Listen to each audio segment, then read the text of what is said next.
Good evening friends, this is Anil and welcome to sun 7H। दोस्तों, आज के इस वीडियो में दोस्तों हम लोग देखेंगे कुछ महत्वपूर्ण अपडेट्स हैं। दोस्तों, उस महत्वपूर्ण अपडेट्स को देखेंगे और साथ ही साथ दोस्तों आपके कुछ प्रश्न हैं, कुछ कॉमन सा प्रश्न जो हमारे बहुत सारे व्यूअर्स की तरफ से कमेंट बॉक्स में कमेंट किया गया था, तो मैंने उस कमेंट्स को भी लिया है। और कॉमन सा प्रश्न है, लगभग बहुत लोगों के साथ ये समस्याएं हैं, ये क्वेश्चंस हैं, क्यूरी हैं, तो हम लोग उसको सॉल्व करने की पूर्ण कोशिश करेंगे दोस्तों। लेकिन इससे पहले हम लोग स्टार्ट करते हैं। आपसे एक छोटा सा रिक्वेस्ट है कि आप लोग वीडियो को शेयर कर दीजिएगा अधिक से अधिक, और जो भी चैनल पे नए हैं चैनल को जरूर सब्सक्राइब कर दीजिएगा दोस्तों। सबसे पहले हम लोग बात करते हैं डीवी को लेकर के। तो दोस्तों, डॉक्यूमेंट वेरिफिकेशन जो आपका अभी चल रहा है उसको लेकर के बड़ी अपडेट आई है दोस्तों। डॉक्यूमेंट वेरिफिकेशन से संबंधित डॉक्यूमेंट वेरिफिकेशन से संबंधित बड़ी अपडेट ये है दोस्तों कि इसका जो डेट था वो 14 सितंबर तक ही था, लेकिन फिर से इसको पोस्टपोन करके और अब 15 सितंबर तक कर दिया गया है दोस्तों। तो एक दिन डॉक्यूमेंट वेरिफिकेशन का डेट फिर से बढ़ा दिया गया है। तो अभी तक जो भी भाई बहन बंधु जिनका भी अभी तक डॉक्यूमेंट वेरिफिकेशन नहीं हुआ है, चाहे रीजन कुछ भी रहा हो, या वो एसटीटी का एग्जाम देने गए हो या बीमार हो या जो भी हो, तो वो जा करके 15 सितंबर तक अपना डॉक्यूमेंट वेरिफिकेशन करवा ले।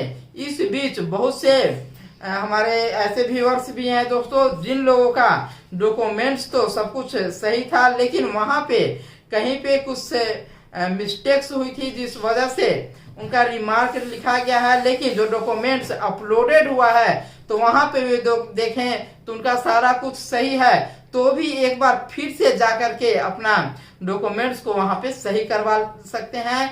जहां पार्सली वेरीफाइड हो गया था तो आप वहां पे जाकर के अपना फिर से एक बार वहां पे आप करवा लीजिए कि सर यहाँ पे देख लीजिए मेरा ऐसा ऐसा आप प्रॉब्लम बताए थे। लेकिन जब डॉक्यूमेंट्स बीपीएससी की तरफ से जब दे दिया गया है, हम लोग डॉक्यूमेंट्स देख रहे हैं तो सारे डॉक्यूमेंट्स मेरा सही सही अपलोडेड है दोस्त सर। तो कहाँ पे क्या समस्या हुआ है, एक बार फिर से आप रिक्वेस्ट करके उसको समस्या का जो भी समस्या है उस समस्या को समाधान करने का कोशिश कीजिएगा दोस्तों। ऐसे ही एक व्यूअर्स है, उनका एक कॉल आया था कि उनको बताया गया था डॉक्यूमेंट वेरिफिकेशन के दौरान दोस्त कि उनका बीए का जो डिग्री है वो अपलोडेड नहीं है, लेकिन जो बीपीएससी की तरफ से डॉक्यूमेंट्स जो अपलोड कर दिया गया है वहां पे देख रहे हैं तो उनका ग्रेजुएशन का जो डिग्री है वो अपलोड है। तो वो दोबारा जा करके और अपना काम वो वहां पे करवा लीजिए कि ये सारा कुछ है, पहले पार्सली वेरीफाइड था। तो उनसे रिक्वेस्ट कीजिएगा सर एक बार फिर से आप देख लीजिए कहाँ क्या समस्या आ रही है, शायद कुछ मिस्टेक हुआ है।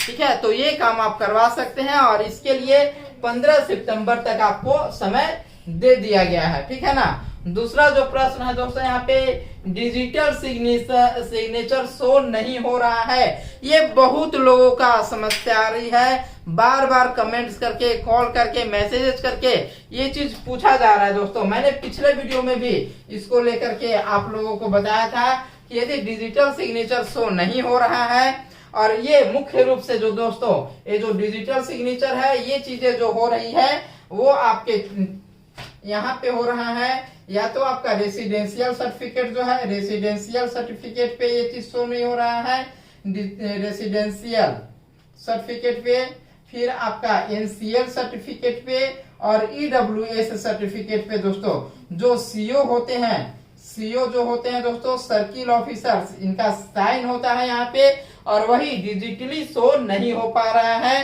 क्योंकि वो स्कैन सही से नहीं किए थे, रिसाइज सही से नहीं किए थे, इस वजह से। तो इसमें कोई समस्या नहीं है, कोई काउंटर आपको पार्शियल वेरीफाइड कर रहा है, लेकिन कोई काउंटर जो है वो आपको वेरीफाइड कर दे रहा है। तो इसको लेकर के किसी को भी घबराने का कोई बात नहीं है। ठीक है ना, यहाँ पे कोई समस्या नहीं है, नंबर वगैरह आपका सब कुछ सही है जो आप अपलोड किए हैं, और जो आपके पास ओरिजिनल सर्टिफिकेट है दोनों में नंबर वगैरह सब कुछ सही है, तो कोई समस्या नहीं है। ये जो डिजिटल सिग्नेचर की बात हो रही है दोस्तों, तो ये जो डिजिटल सिग्नेचर है वो रिसाइज को लेकर के हो रहा है। ठीक है, जो आप रिसाइज किए थे वो सही से नहीं हो पाया था, प्रॉपर ऐप के थ्रू नहीं हो पाया था, इसलिए ये चीजें ज्यादातर देखने को मिल रहा है।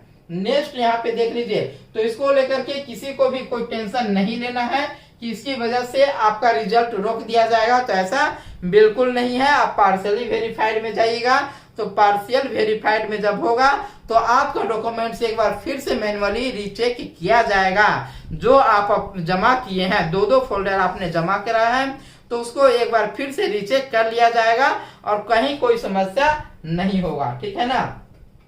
तो इसको लेकर के आपको किसी भी तरह का कोई वरी करने का जरूरत नहीं है, चिंता करने की जरूरत नहीं है, बिल्कुल आप स्ट्रेस फ्री रहिए, कोई समस्या यहाँ तक नहीं होगा, ठीक है।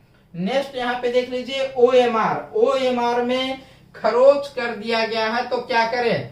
एक कमेंट आया था दोस्तों मेरे पास, और कई लोग के तरफ से भी बोला गया है कि वो नेल से, नाखून से, जैसे कि वहां पे फिल करना है ABCD, ठीक है ना। यहाँ पे है आपका A है, B है, यहाँ पे आपका C है और ये आपका D है। यदि इसका आंसर मान लीजिए हो रहा है A सही आंसर है, ठीक है। अब हम करते आ रहे हैं, तो यहाँ पे हल्का लग गया, अब इसको हमको सही आंसर करना है, ठीक है। अब वो क्या करेंगे, ठीक है। अब ऐसी स्थिति में उत्सुकता हो जाता है कि भाई सही आंसर तो मेरा A आ रहा है, लेकिन हल्का सा मेरा जो है वो पेन लग गया है, किस पे, B पर भी लग गया है, तो अब इसको क्या करना है, ठीक है। तो बहुत से लोग होते हैं वो तो छोड़ दिए हैं, बहुत से लोग जो होते हैं वो नाखून से इसको ऐसे ऐसे कुरेच दिए हैं हल्का सा, ये जो है वो हट जाए और यहाँ पे शो हो।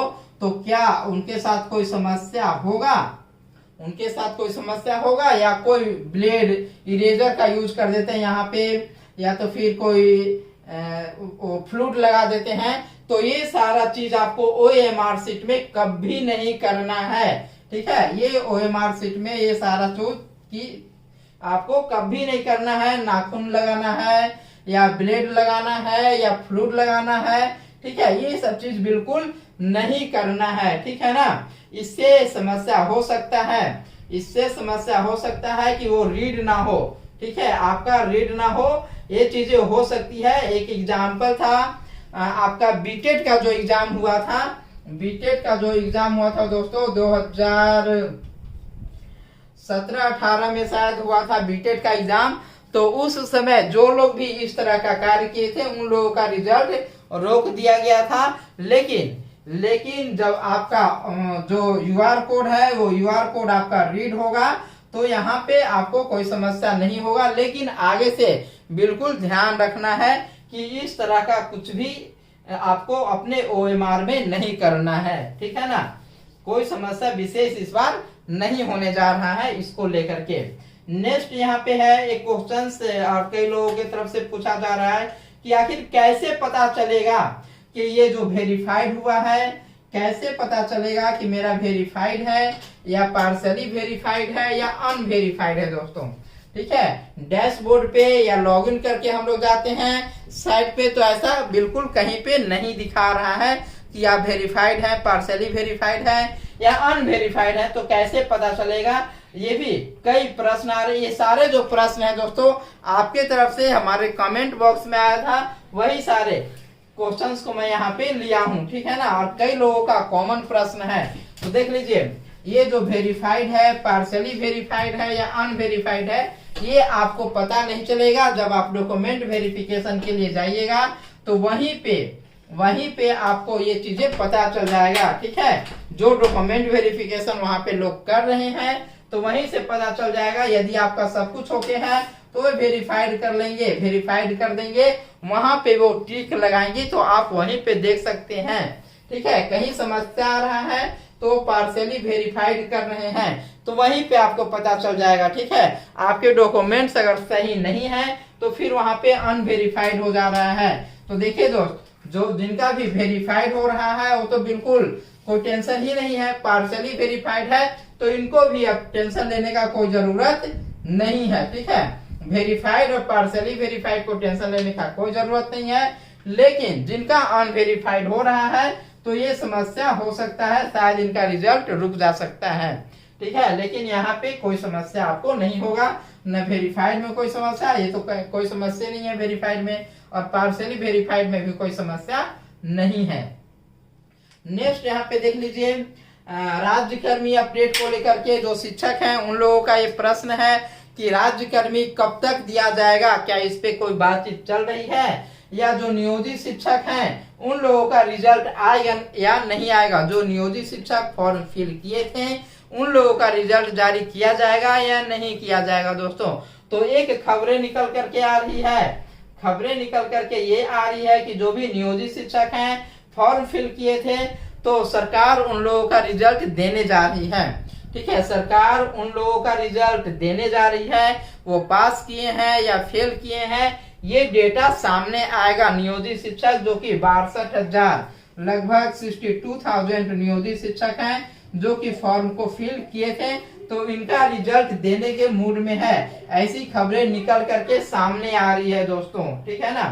तो ये बड़ा अपडेट है कि जो भी शिक्षक हैं यदि वो पास करते हैं, मेरिट लिस्ट में आते हैं या नहीं आते हैं, लेकिन भी सरकार चाह रही है कि इन लोगों का रिजल्ट दिया जाए, इनकी प्रतिशत देखा जाए कि 62,000 में कितने शिक्षक हैं जो कि कट ऑफ पार किए हैं, जो कट ऑफ पार किए हैं और कितने हैं जो कि कट ऑफ पार नहीं किए हैं। तो ये खबरें एक निकल के आ रही है, लेकिन कितना सही है ऑफिशियल नोटिफिकेशन नहीं आया है, लेकिन उम्मीद है कि जितने भी शिक्षक हैं सबका रिजल्ट आने जा रहा है। दोस्तों दूसरा प्रश्न जो है, एक व्यूअर्स थे उन लोग का कहना था कि जो ट्रेनिंग होगा वो 6 महीने का होगा, अवैतनिक होगा, उनको किसी के द्वारा कहा गया है। ठीक है, तो ये चीजें आप समझ लीजिए, जो ट्रेनिंग होने जा रहा है दोस्तों ये बिल्कुल आपका अवैतनिक ट्रेनिंग नहीं है। ठीक है, और न ही 6 मंथ का होने जा रहा है, 28 दिनों का ट्रेनिंग होने जा रहा है दोस्तों। और ये जो 28 दिनों का जो ट्रेनिंग होने जा रहा है एसी डाइट, ठीक है, डाइट के थ्रू आपका ट्रेनिंग होने की पूर्ण संभावना है। ठीक है, ये खबरें निकल करके सामने आ रही है, और जो ट्रेनिंग होगा ट्रेनिंग के दौरान भी आपको वेतन दिया जाएगा। ठीक है, ऐसा नहीं है कि अवैतनिक होगा, ये सवैतनिक होगा। नेक्स्ट जो अपडेट निकल करके आ रहा है दोस्तों वो आ रहा है अपर मुख्य सचिव माननीय के पाठक सर की तरफ से। ठीक है, आज वो पूर्णिया में गए हुए थे और विद्यालय निरीक्षण, तो विद्यालय निरीक्षण के दौरान उनके तरफ से कहा गया है कि जो भी छात्र, ठीक है, छात्र या छात्राएं जो कि लगातार 3 दिन, ठीक है, लगातार यदि वो 3 दिन विद्यालय में नहीं आते हैं तो उनका नाम काट दिया जाए। ये बड़ी अपडेट, बड़ा आदेश अपर मुख्य सचिव माननीय के पाठक सर की तरफ से निकल करके सामने आ रहा है। दोस्तों साफ साफ उनका कहना है कि जो कि लगातार यदि 3 दिन तक विद्यालय में नहीं आ रहे हैं कोई भी छात्र छात्रा, तो उनका नाम काट दिया जाए। ठीक है, लगातार 3 दिन, मात्र 3 दिन यदि लगातार नहीं आ रहे हैं तो उनका नाम क्या करना है, काट देना है। ये बातें वो कह करके आए हैं। ठीक है, इसकी वीडियो भी आप देखे होंगे, मेरे चैनल पे अपलोडेड है, आप वहां से देख सकते हैं। साफ साफ वो बोलते हुए नजर आ रहे हैं कि जो भी छात्र छात्रा लगातार 3 दिन तक यदि विद्यालय नहीं आ रहे हैं तो उनका नाम काट दिया जाए। ये अपर मुख्य सचिव माननीय के पाठक सर की तरफ से आदेश जारी हुआ है दोस्तों, मौखिक आदेश है। आज विद्यालय निरीक्षण के दौरान उनके तरफ से ये चीजें कही गई हैं। आज की वीडियो में इतना ही दोस्तों, फिर मिलते हैं नए वीडियो के साथ। ऑप्शन से बने के साथ बने रहें। धन्यवाद।